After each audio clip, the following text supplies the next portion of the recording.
얼마 전에 국민의힘 전당대회에서 30대 당대표가 선출되었습니다. 많은 사람들이 놀랍죠? 이것은 무엇을 말할까요? 변화와 혁신을 우리에게 요구하고 있다는 그런 메시지인 것입니다. 광화문 촛불 집회에서 시작한 민심의 방향이 계속해서 우리에게 변화를 요구하고 있는 것입니다. 특별하게 코로나19의 상황과 맞물려서 삶의 전반에 요구되는 현상이기도 합니다. 삶의 패러다임이 급격하게 변하고 있는 것입니다. 그런데 문제는 교회입니다. 교회가 이러한 변화의 요구에 대해서 어떻게 반응하느냐, 여기에 대한 답을 내놓아야 하는 것입니다. 그런데 교회가 변할 조짐은 별로 보이지를 않습니다. 교회 정치의 중심에 서 있는 목회자들이 그 생각과 그 행태를 버리려고 하지 않기 때문입니다. 하나님은 우리의 상식과 인간의 이성을 뛰어넘는 분이십니다. 하나님을 인간의 상식과 합리성 안으로 가두어 버리려고 하는 것은 하나님의 능력을 제한하는 것입니다. 하나님은 세상의 질서 속에서 상식과 인간의 이성을 뛰어넘어서 오늘의 은혜를 베푸심으로 그의 크신 능력으로 역사하시는 것입니다. 그러나 우리 신앙인들이 세상을 살아갈 때 우리에게 요구되는 것은 상식과 기본입니다. 상식과 기본은 신앙 이전에 공동체를 유지하기 위한 가장 기초가 되는 것입니다. 그런데 신앙생활을 오래 하다 보면은 이런 신앙 안에서의 이런 기준들이 상식과 기본을 무시해버리는 형태로 나타난다는 것입니다. 그 일을 드는 곳조차 저는 부끄럽습니다. 그래서 그리스도인들이 세상의 빛이 되기보다는 세상으로부터 손가락질 받는 경우가 허다합니다. 예수님 당시의 바리새인과 서기관들은 오늘날에도 그대로 존재합니다. 무서운 사실은 자신들이 바리새인과 서기관이라는 사실을 모르고 있다는 사실입니다. 바리새인들과 서기관들의 유선의 결과는 절망적이었습니다. 그들의 현실을 보지도 못했고 또한 자신의 내면에 있는 그 거짓된 모습을 발견하지도 못했습니다. 그러므로 세례 요한으로부터 어떤 질책을 듣습니까? 독사의 자식들이라는 질책을 듣습니다. 또한 도끼가 나무 불에 놓였으니 좋은 열매를 맺지 아니하는 나무마다 찍혀 불에 던지우리라는 저주의 말씀을 듣게 되는 것입니다. 이런 상황 가운데서도 우리는 우리 교회를 보고 나를 보아야 합니다. 그리고 변해야 하는 것입니다. 그것은 오직 하나님의 말씀에 의해서만 변할 수 있는 것입니다. 그래야지 우리는 살 수 있습니다.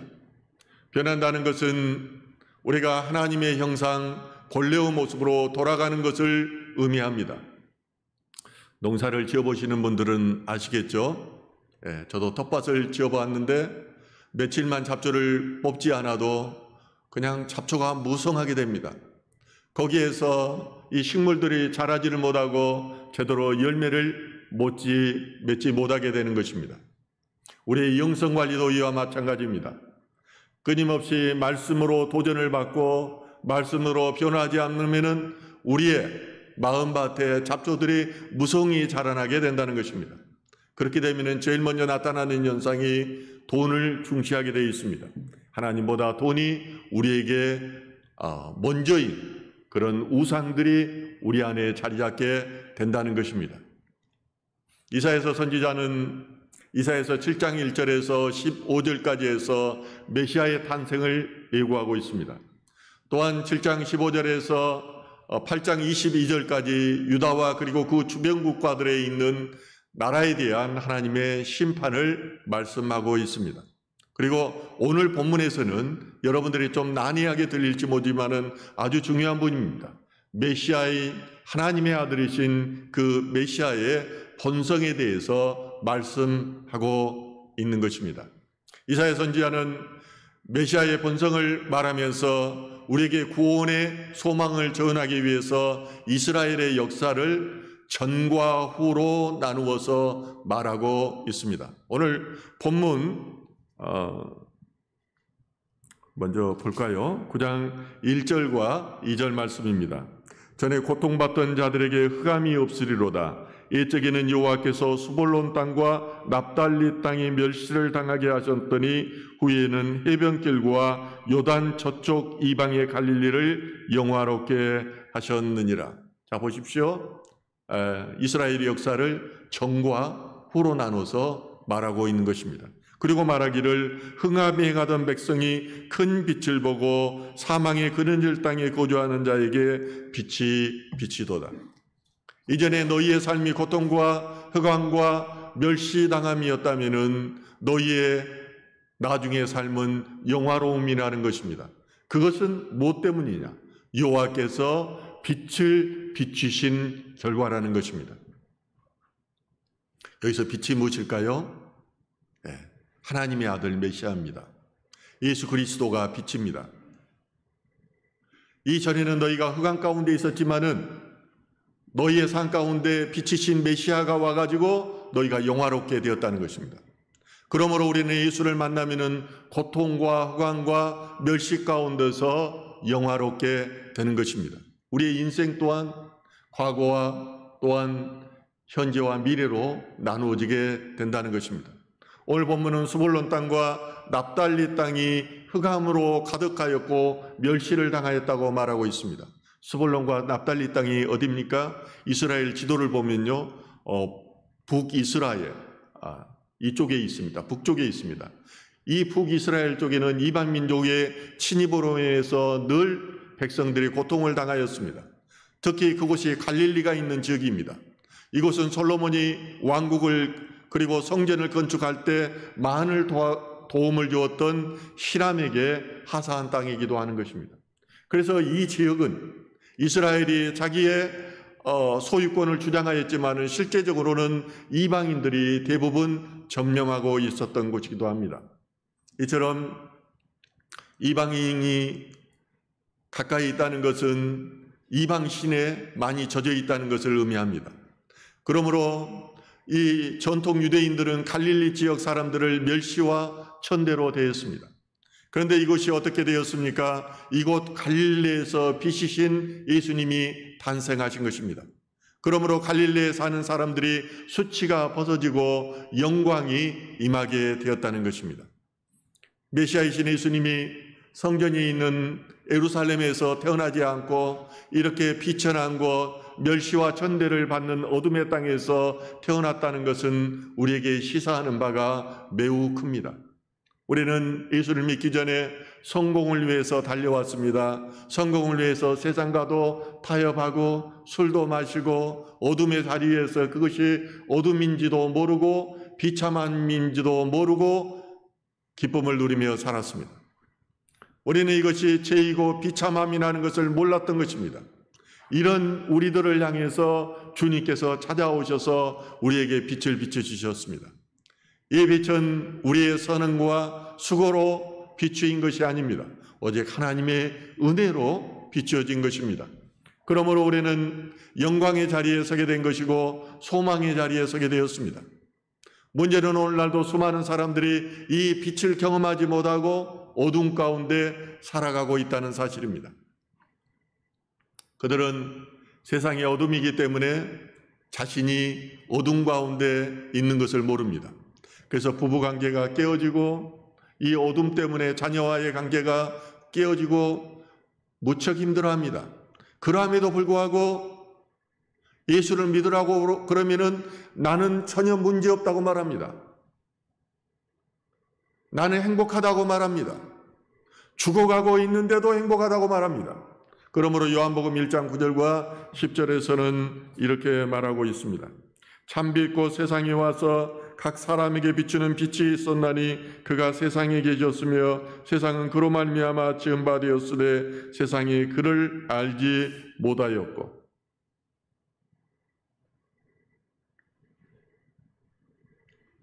태초에 하나님은 빛 가운데서 천지 만물을 지으셨습니다. 하나님이 빛이셨고 그 빛이 그 안에 생명이 있었습니다. 그러므로 하나님의 속성인 빛으로 세상을 창조하신 것입니다. 빛이 비추기 전의 상태가 혼돈과 공허와 흑암이었습니다. 오늘 우리가 하나님을 알기 전의 상태가 바로 흑암과 혼돈과 공허인 것과 마찬가지인 것입니다. 그러므로 그 안에는 지혜도 없었고 진리도 없었고 생명도 없었습니다. 오직 죽음만이 있었습니다. 죽음을 향해 나아가는 슬픈 존재가 빛을 경험하지 못한 상태인 것입니다. 저는 중학교 때 톨스토이를 무척 좋아했습니다. 그 중에 한 1200페이지 전에 인생독본이라는 책이 있었는데 늘 저는 그 가방에 가지고 다니면서 그 책을 보았어요. 그때 제가 이해하지 못하는 한 구절이 있었어요. 그것은 뭐냐면 죽는다는 것은 아무것도 아닙니다. 그러나 생명이 없다는 것은 무서운 일입니다. 저는 당시에 그것이 무엇인지를 몰랐습니다. 죽음과 생명. 죽으면 생명이 우리는 없어진다고 생각합니다. 믿지 않는 사람들은 영도 없고 저승도 없고 그리고 죽으면 모든 것이 끝난다고 생각하기 때문에 이 땅의 가치를 믿는 이들은 천국에서 이 생명을 가지고 있기 때문에 영생을 누릴 수 있습니다. 그러므로 우리가 예수를 믿지 않고 생명이 없이 죽는다는 것은 참으로 무서운 일인 것입니다. 영벌에 젖어서 영원히 죽음의 저주 가운데 임해하기 때문입니다. 예수님께서 갈릴레에서 사역하실 때에 가버나움의 한 회당에 들어가서 가르치시는 일을 합니다. 그런데 그 회당 안에 귀신이 있었습니다. 그 귀신 들린 자가 예수를 알아보고 이렇게 말합니다. 마가복음 1장 24절에 보면은 말하기를 나사렛 예수여 우리가 당신과 무슨 상관이 있나이까 우리를 멸하러 왔나이까 나는 당신이 누구인 줄 아나니 하나님의 거룩한 자니이니라. 귀신은 알았습니다. 예수님이 자신을 멸하러 왔다는 것을 알았습니다. 왜냐하면 하나님의 나라가 세워지면 사단의 나라는 망하기 때문입니다. 사단의 나라는 무너질 수밖에 없는 것입니다. 귀신은 사단 마귀의 가장 말단에서 일하는 졸개들입니다.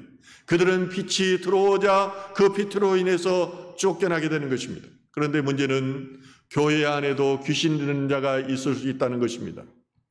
회당에서 귀신 들린 자가 있는 것처럼 오늘날 교회 안에도 귀신 들린 자가 있을 수 있습니다. 예수님께서 갈릴리 회당에서 말씀을 전할 때 귀신 들린 자가 그렇게 역사했던 것처럼 오늘날도 교회 안에서 역사할 수 있다는 것입니다. 교회는 나오지만은 그 빛을 받아들이지 않고 빛의 모퉁이에 서서 두려워하는 자들이 바로 이 어둠의 자들입니다. 사단 마귀는 말씀이 선포되면 그들에게 잠자는 영을 보내서 그들을 졸게 만듭니다. 교회를 세우는 것이 아니라 세상 가치와 태도를 교회 안에도 들어와서 그곳에 심어 놓습니다. 그래서 교회를 무너뜨리는 일을 합니다. 그러므로 우리는 사단의 유혹에 넘어가지 않도록 늘 기도하고 말씀 안으로 나아감으로 빛을 받아들여야 하는 것입니다.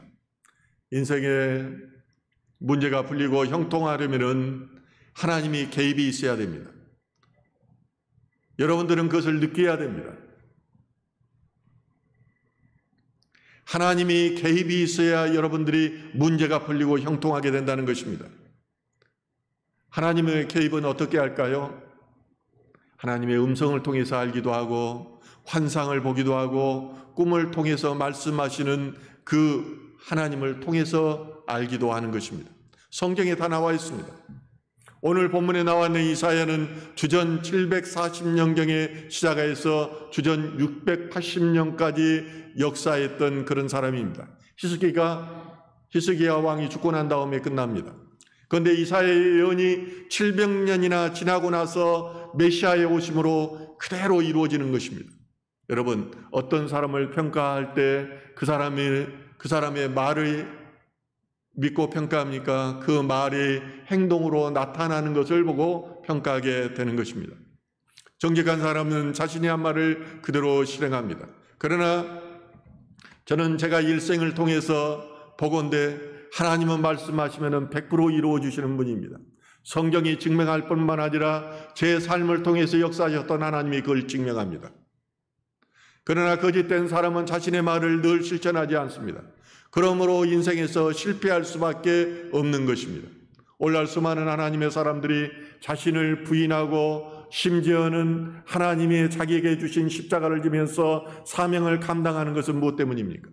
그것은 하나님의 살아계심을 믿기 때문입니다. 고난 가운데서도 구원의 그 기쁨을 갖고 구원의 그 표대를 향해서 나아가는 것입니다.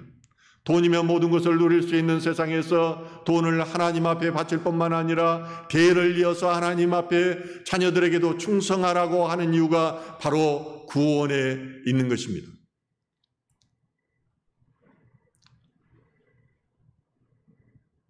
이런 사람들은 하나님을 경외합니다. 경외한다는 것은 무슨 뜻입니까? 하나님을 존경할 뿐만 아니라 두려워합니다. 하나님의 현현하심과 살아계심을 알게 되면 그 하나님이 두렵습니다. 내가 하나님의 말씀을 떠나면 나는 구원의 반열에서 멀어질 뿐만 아니라 그리고 마지막 구원에서 부끄러운 구원의 반열에 설 수밖에 없다는 것을 알기 때문에 그 말씀을 붙들고 나가는 것입니다. 단지 언약의 제약과 지식의 부족으로 그 심정을 모두가 전하지 못할 뿐입니다. 그러므로 우리는 영광된 삶을 위해서 흑암으로부터 나와야 됩니다. 그러려면 붙이신 예수님을 믿고 그 빛을 받아들여야 합니다. 그래야 세상의 빛, 의의 빛, 참된 빛으로 오신 그 예수 그리스도로 말미암아 참 소망과 참 생명을 얻게 되는 것입니다. 여러분, 그러시길 소망하시죠? 제가 지식이 작고 언변이 없어서 제 심정을 다 전하지 못합니다. 부분적으로 전할 뿐입니다. 두 번째로 이사야 선지자는 주께서 창성하게 하시고 즐거움을 더해 주셨다고 말씀하고 있습니다. 오늘 9장 3절에 볼까요? 주께서 이 나라를 창성하게 하시며 그 즐거움을 더하게 하셨으므로 추수하는 즐거움과 탈취물을 나눌 때의 즐거움 같이 그들이 주 앞에서 즐거워하오니. 흑암과 사망의 그늘 아래에 있던 자들에게 생명이 빛이 비춤으로 이제 이스라엘이 어떻게 되었습니까? 그전에는요, 적들의 공격으로 인해서 추수하는 것이 겁이 났습니다. 몰래 숨어서 추수를 했습니다. 추수하는 시기만 되면 적들이 변방에 있는 스볼론과 납달리 땅을 공격해서 추수물을 탈취해 갔기 때문입니다. 그런데 하나님께서 이곳에 빛을 비춰서 이스라엘을 창석케 하시니 추수하는 즐거움을 누리게 됩니다. 그럴 뿐만 아니라 오히려 탈취물을 나누는 즐거움을 갖게 되는 것입니다. 그렇습니다. 우리의 인생에도 수확물을 탈취하는 적들이 있습니다. 살아가면서 특별하게 잘못한 것들도 없는데 열심히 살았는데 사기를 당해서 재산을 잃기도 합니다. 갑자기 가족 중에 누군가가 병에 걸려서 쓰러지기도 합니다. 주식을 하면은 주식의 가격이 떨어지고 땅을 사면은 땅 가격이 떨어집니다. 그러나 예수를 믿고 내 인생의 생명의 빛이 비치면은 인생의 즐거움이 넘쳐납니다. 창고에 있는 곡식들에 도적이 들지 않고 좀이 생기지를 않는 것입니다. 그러므로 이러한 즐거움의 복은 예수 안에서 그분을 믿는 자마다 성취되었다는 것입니다. 이 믿음이 굳건히 서면은 그리 아니시라 할지라도 이러한 신앙의 믿음을 갖게 됩니다. 하나님이 우리에게 그 즐거움의 조건을 주기 아니할지라도 그럴 뿐만 아니라 우리를 고난 가운데 처하게 될지라도 누리는 구원의 소망을 가졌기 때문에 늘 즐거워하며 감사하게 된다는 것입니다. 그리스도께서 십자가에 돌아가시고 사흘 만에 부활하심으로 죄와 사망의 권세에서 우리를 구원하셨으니 그리 아니하실지라도 그 구원으로 인하여 즐거워한다는 것입니다. 우리는 천국의 소망을 가졌기 때문입니다. 따라서 누구든지 주님의 이름을 부르면은 삶의 새로운 의미와 소망을 갖게 됩니다. 전에 고통받던 자들에게 흑암이 없어지므로 이제 인생이 영화롭게 되는 것입니다. 출애굽기 25장 2절에 보면은 성막을 지을 때에 기쁨의 제물을 바쳐야 한다고 말씀합니다. 이스라엘 자손에게 명령하여 내게 예물을 가져오게 하고 기쁜 마음으로 내는 자가 내게 바치는 모든 것을 너희는 받을지니라. 하나님께서 모세에게 명령하십니다. 기쁜 마음으로 예물을 가져오게 하라는 것입니다. 너희에게 내가 이 애굽 땅에서 구원하는 기쁨을 주었으니 이 기쁨의 예물을 드리라는 것입니다. 그래야만 내가 바치는 모든 것을 너희가 받을 것이라고 말씀하십니다. 그렇습니다. 기쁨으로 구원을 받은 자는 그 기쁨의 예물을 드림으로 하나님께 영광을 올립니다. 이 예물을 받은 하나님은 더 큰 축복으로 우리의 인생을 기름지게 하는 것입니다. 이것이 바로 믿음 있는 자들의 축복의 선순환입니다. 그런데 재미있는 것은 하나님께 기쁨으로 드리는 그 예물이 어떤 것이냐면은 바로 이스라엘 백성들이 종살이해야 할 때 그 대가로 받아온 챙겨온 예물이라는 것입니다. 이 제물이 어떻게 얻었습니까? 하나님께서 바로에게 10가지의 이적을 보이심으로 이스라엘 백성들이 나올 때 그들 스스로가 이 예물을 주어서 나가게 했던 것들입니다. 따라서 우리가 예물을 기쁨으로 드려야 되는 이유는 하나님께서 대가 없이 주셨기 때문에 감사함으로 드리는 것입니다. 우리가 인생을 살아가면서 영적인 즐거움을 누리지 못하는 것은 첫째로 하나님을 모르기 때문입니다. 저도 하나님을 몰랐을 때는 교회 열심히 다녔지만은 절름발이로 다녔고 세상과 반은 짜가고 세상은 반은 하나님을 믿으며 살았습니다. 저는 그 경험이 있기 때문에 너무나도 안타깝고 이래서 제가 간절하게 말씀을 전하는 것입니다. 제가 누구를 비난하거나 힐책하려는 게 전혀 아닙니다. 제가 그 죄 속에서 살아봤기 때문에 그렇습니다. 지금은 있어도 감사하고 없어도 감사합니다. 왜냐하면 내가 구원받았기 때문입니다. 나는 천국 갈 것이라는 그 확신들이 점점 강해지기 때문에 늘 감사할 수밖에 없는 것입니다. 그리고 두 번째로 우리가 영적인 즐거움을 누리지 못하는 것은 나를 모르기 때문입니다. 우리는 성공을 지향하는 무한 경쟁 사이에 살면서 하나님을 잊어버리고 살고 있습니다. 그리고 나의 정체성을 잊어버리고 살고 있습니다. 그래서 열심히 살고 돈은 잘 버지만은 도무지 진정한 행복이라는 것을 못 느끼고 삽니다. 그러므로 수시로 나의 안에 들려오는 그런 질문들이 있습니다. Who are you? 너는 누구냐는 것입니다. 아담이 죄를 짓고 숲속에 숨었을 때 아담아 어디에 있느냐 이 말이 Who are you? 너는 누구이냐? 너의 정체성을 보라는 것입니다. 너의 참모습이 무엇인지를 보라는 것입니다. 사람의 의식 속에는 자신이 자기에 대해 의식할 수 있는 부분과 의식할 수 없는 부분이 있습니다. 또한 타인이 나에 대해서 알 수 있는 부분이 있고 타인이 나에 대해서 알 수 없는 부분이 있습니다. 이러한 내면의 영역들을 조아리의 창으로 설명할 수가 있습니다. 먼저는 자신도 알고 타인도 아는 영역이 있습니다. 이게 열린 창입니다. 그런데 자신은 아는데 타인은 모르는 영역이 있습니다. 그것은 내가 감추고 싶은 숨긴 창입니다. 또한 타인은 아는데 자신을 모르는 영역이 있습니다. 이게 눈먼 창입니다. 그래서 목회자는 특히 영적인 일을 많이 하기 때문에 안타까울 때가 많이 있습니다. 저것은 아닌데 말을 해도 브라인드 창이기 때문에 브라인드 어레아 지역에 있기 때문에 말해도 듣지 않습니다. 꽂히면은 그 길로 가게 되어 있습니다. 그것을 많은 대가를 치르고 나서야 돌아오게 되는 것입니다. 마지막으로 자신도 모르고 타인도 모르는 영역이 있습니다. 이것이 바로 어둠의 영역인 것입니다. 어둠의 창인 것입니다. 따라서 내가 안다는 것은 너무나도 작은 부분입니다. 내 안에는 수많은 내가 있습니다.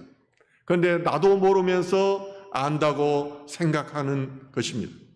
그래서 자아 정체성의 상실로 인해서 수많은 사람들이 힘들어하고 있습니다. 자살하고 대인 공포하고 성격적인 장애를 일으키고 질병을 일으키는 이런 것들은 다 자아 정체성과 깊이 관련이 되어 있는 것입니다. 그러므로 하나님은 자신을 선택한 사람들에게 고난이라는 상황을 주셔서 내 안에 내가 모르고 있는 것을 알게 해줍니다. 이것이 바로 영혼의 어두운 밤입니다. 영혼의 어두운 밤을 통해서 우리는 어두운 창을 보게 되는 것입니다. 따라서 우리가 인생에서 주님 안에서의 즐거움을 느끼기 위해서는 먼저는 하나님을 알아야 됩니다. 그리고 나를 알아야 합니다. 그러기 위해서는 큰 빛인 예수 그리스도를 바라봐야 되고 그 예수 그리스도가 빛을 나에게로 비춰야 됩니다. 내면의 세계로 비추면은 우리가 내면의 세계 안에서 십자가를 바라보게 되는 거예요. 십자가를 바라봐야 십자가가 열리게 되고 십자가를 통과하게 되어 있습니다. 십자가 안에서 내 고난의 문제, 인생의 문제들을 모두가 이해하고 깨닫게 되는 것입니다. 마지막으로 이사야 선지자는 큰 빛 되시고 영광과 즐거움의 온천인 예수 그리스도의 본질에 대해서 말씀합니다. 그러면은 그 빛의 실체가 무엇이냐는 것입니다. 오늘 9장 6절과 7절 말씀입니다.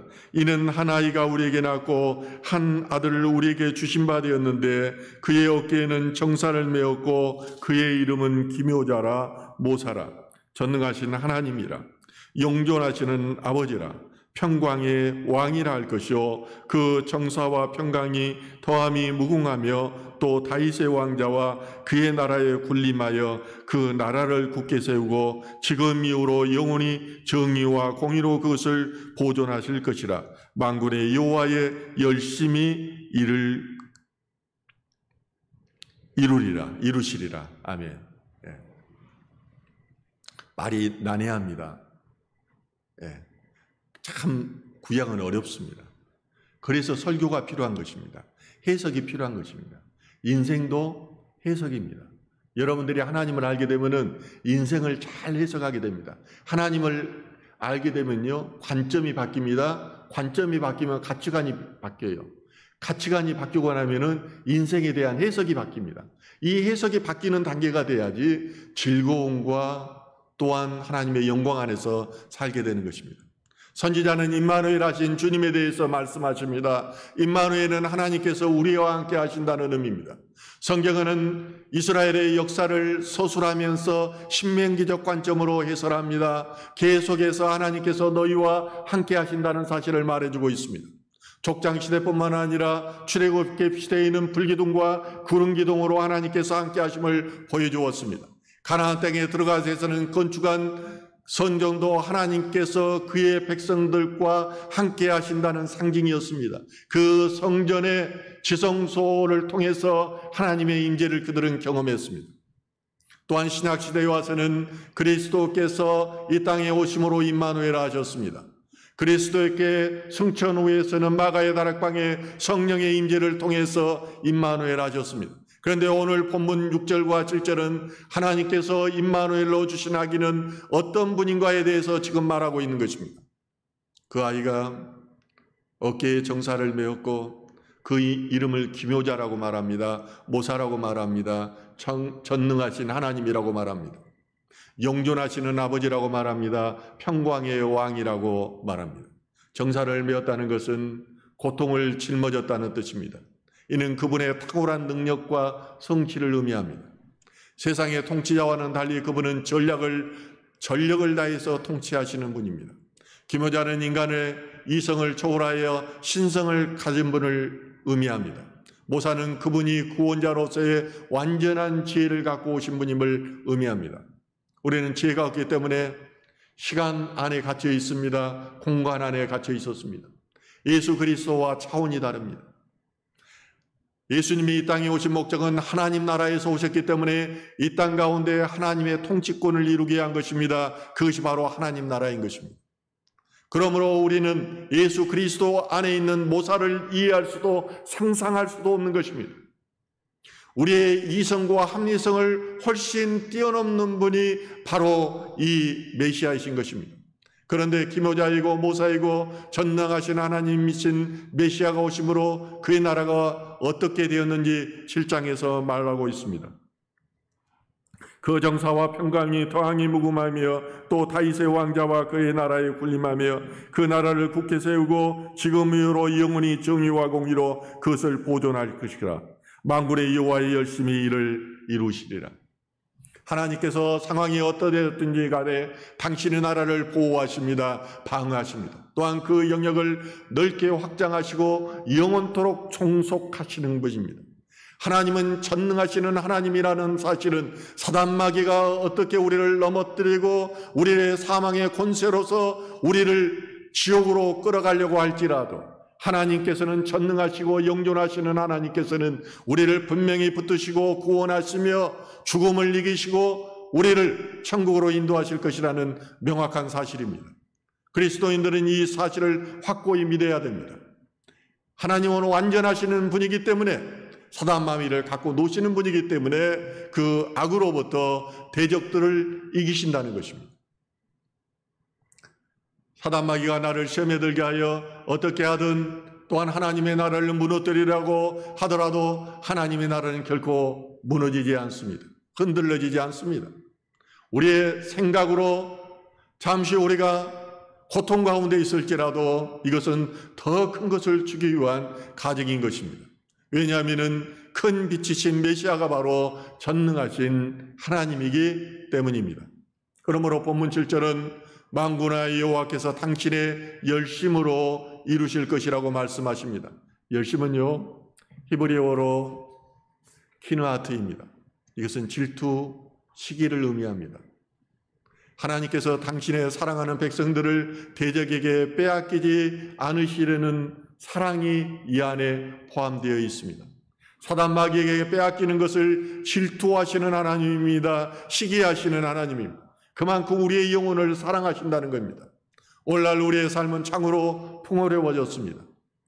다들 어렵다고는 말하지만 밖에 나가보면 다들 채차들입니다. 좋은 옷 입고 또 좋은 음식들 먹고 있습니다.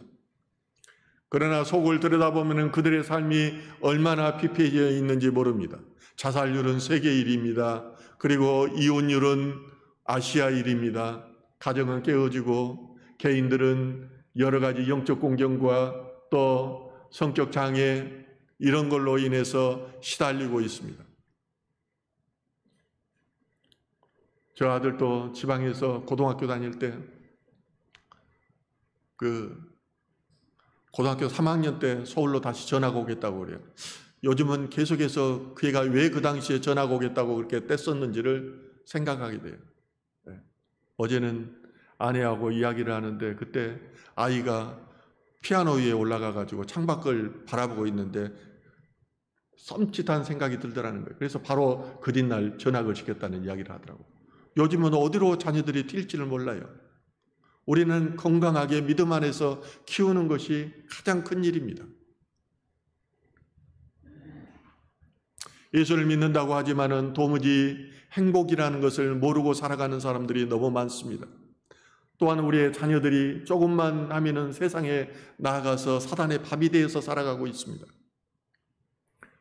아무리 목회자가 설교를 하고 부리지도도 내 안에 삶의 영광과 즐거움이 없다면 무슨 의미가 있느냐는 것입니다.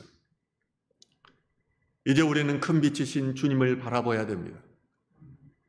며칠 전에 어떤 경찰 선교위원을 만났는데 그는 예수님을 인격적으로 만난 지 2년밖에 되지 않는다고 합니다. 그런데 이제 신학을 공부하겠다는 거예요. 시간만 되면 여기 교회에 나와서 기도하고 말씀을 공부하고 있습니다. 그가 하는 말입니다. 부인이 신학을 공부하지 말라고 하니까 우리 부부가 이렇게 같이 식사를 하면서 권면을 했습니다. 그랬더니 이제 많이 돌아섰습니다. 그런데 하는 말이 믿으려면 죽기를 작정하고 믿어야지요. 이 선교원은 이제 자기는 죽기를 작정하고 하나님을 믿겠다는 것입니다. 왜냐하면 그 전에는 자기가 매일처럼 술 마시고 담배 피우고 살았었는데 예수 믿고 나니까 술을 한 잔도 마실 수 없다는 것입니다. 어떤 상황에서도 화가 안다는 것이에요. 이런 예수님을 믿어서 이렇게 좋은데 내가 그 예수를 한번 믿었으면 죽기를 각오하고 믿어야지 대충 자기는 믿을 수 없다는 것입니다. 그렇습니다. 믿으려면 죽기를 각오하고 믿어야 됩니다. 그래야 모든 것이 풍요로워집니다. 내 안에 있는 그 우상들이 죽기를 각오하지 않으면 떠나지를 않는 것입니다. 너무나 강하게 붙들고 있고 유혹이 너무 강하기 때문입니다. 우리 모두가 큰 빛이신 예수를 온 힘으로 믿고 이 빛의 즐거움과 영광과 행복을 누리는 저와 여러분 되기를 주님의 이름으로 축원합니다.